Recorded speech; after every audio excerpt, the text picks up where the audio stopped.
just an exercise to look at what's happening under positive G and negative G in unlimited aerobatics. So I've mounted a Garmin 1030 bike computer on the panel and videoed that whilst I was doing the flight. I'm using a chest strap just as an indicator. I've got a resting heart rate of about 61 beats a minute, and I max out at 188 when I'm out riding on the bike and climbing hills and the like.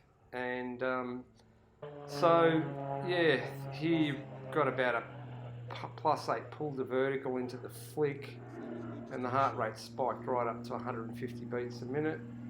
And as I come across the top of this outside loop, it's starting to drop. I'm now down into the low 130s, and that's about a -6G push.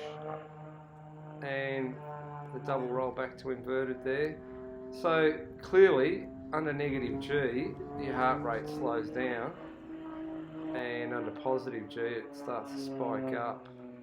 But on average, the variation between the two is about, I varied from about 130 beats a minute up to about 158 on this flight. So a range of about 28 beats a minute. But still quite a reasonable heart rate while you're doing these sorts of manoeuvres.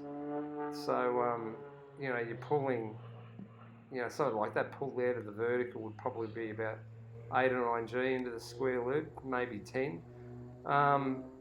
And then across the top, the negative snap, and then the roll the other direction. Heart rate's up to, high 140s, early 150s. The vertical down for the square loop, and then the pull out at the bottom. And again, the heart rate's banging up to mid 140s.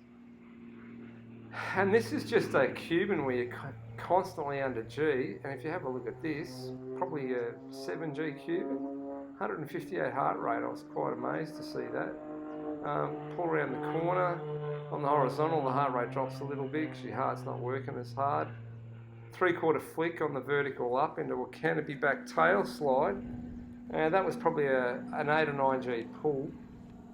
And as you can see, as I fall backwards for the tail slide, the heart rate's dropped back down to the mid to low mid 130s there. And then it spikes up again into the 140s as I pull around the corner. So quite interesting to see what's happening physiologically in the flight. And with that heart rate range of about 130 to 158 beats a minute, it's it's fairly taxing. It's the equivalent of probably riding my bike in zone 3 when I'm out on the bike. So yeah, and even in the rolling circle, the heart rate did stay pretty busy throughout, maintained that high 140s throughout the rolling circle. Backs off a bit as I'm pushing around the corner here, and drops to, when I'm inverted, about 4 or 5 beats a minute. So quite interesting, and understandably it gives you some idea of the physiological load and what's actually happening in terms of what the heart's trying to do to keep that oxygenated blood pumping into your head. This is the 8-point roll at the top of the outside loop, and as you can see across the top of the loop, the heart rate drops to about 133, and then I'm hoofing out of the bottom here and I crank it around the corner, and you will see that heart rate start to spike up into the 140s again. So obviously a bit of a delay of a second or so as all that goes on.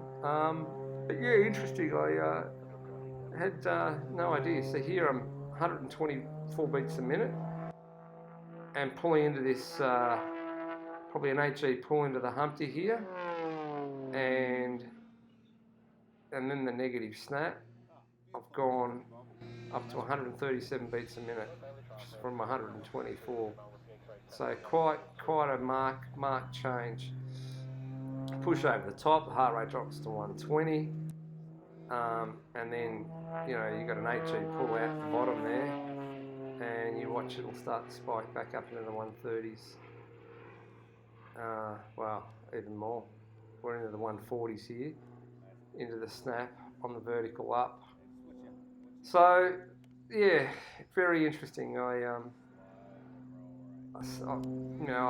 constantly look at my data and metrics and my VO2 max when I'm out bike riding, just to work out where I'm at. But I've never really had the opportunity to see what I'm putting myself through when I'm, beat myself up in the extra, with these, plus 10, minus 7G flights. Anyway, there you have it. I hope you enjoyed it. Cheers, Paul.